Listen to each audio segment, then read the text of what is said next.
Howdy, 8th grade. Today we are going to be talking about how we can write expressions both as words and with variables. So we are going to be writing expressions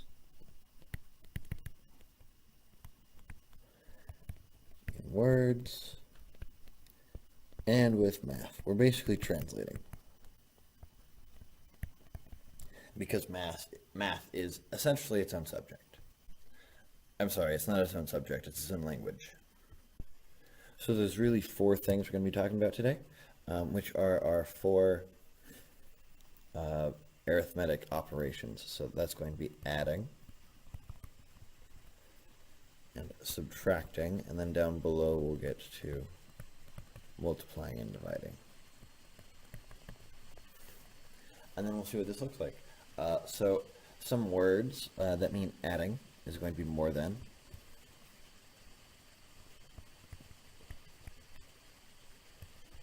Added to, in addition, plus, there's a whole bunch. Increased, I think, is the one I'm really missing, and sum.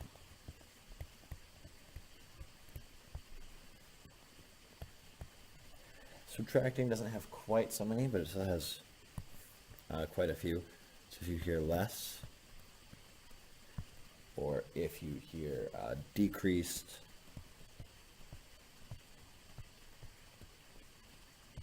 minus, or difference,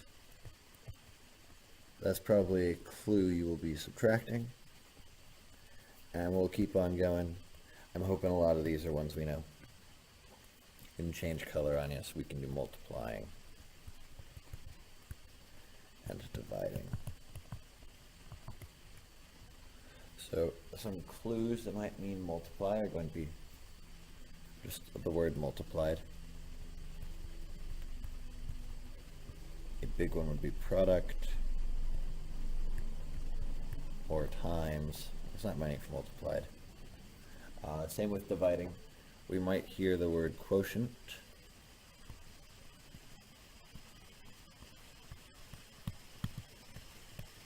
Aside from the word quotient, there's like divided by, and that's about it. Or divided into. There we go. So I'd like to talk a little bit about what we do with all of these. Adding and multiplying are the easy ones, so we'll start there. So for adding, if something says like 4 plus a number, anytime I see a number, that's going to mean a variable. So I can translate that to 4 plus. And I'm feeling like x today, so it's going to be 4 plus x. I could pick any number I want, but that's all right. And I'm going to keep going, just because adding and multiplying are fairly straightforward. We're going to do multiplying. And get that one out of the way too. Because if I do the product of 7 and a number,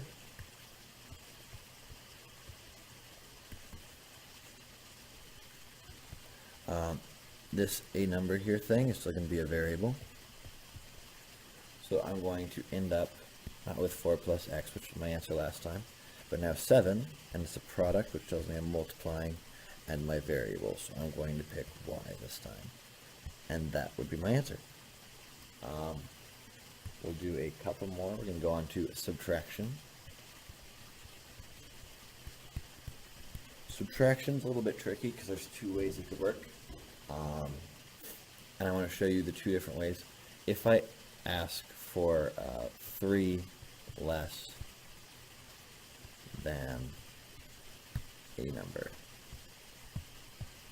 If I asked you for 3 less than 12, how we would do that is I would start at 12 and I would subtract 3.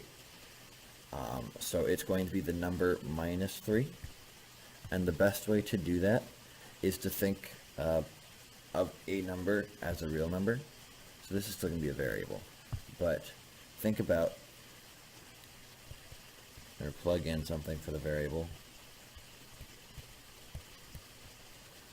is how I would do it. I'd end up with 3 less than 12, which would give me 12 minus 3. But I just picked 12 randomly, so 12 isn't actually here. It's this variable, so it'd end up with z minus 3, which would be the answer. The other way this could work is if I had like a number less than 7. And that would be 7 minus, let's do b, that could be fun. So 7 minus b would be a number less than 7. But it's just making sure that you think about it with a real number in there instead of just a number, and then you should be able to figure it out. And then there's one distinction I want to make for division, which should be pretty simple. So if I say what is a number divided by 3 is going to be x divided by 3. That'd be the answer. And if I do the quotient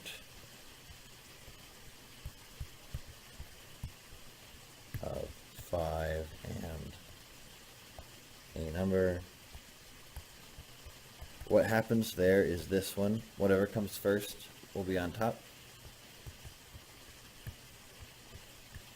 So 5 came first, so it's going to be on top, and a number is going to be my variable, it's going to go on bottom. Let's use w. And that's going to be how that works. So if y'all could, please make sure you do the lesson practice. Looks like it goes all the way down to J, so that's 10 whole problems. I believe in y'all, you can do it. And I will see you in class tomorrow. Have a great, great, great evening.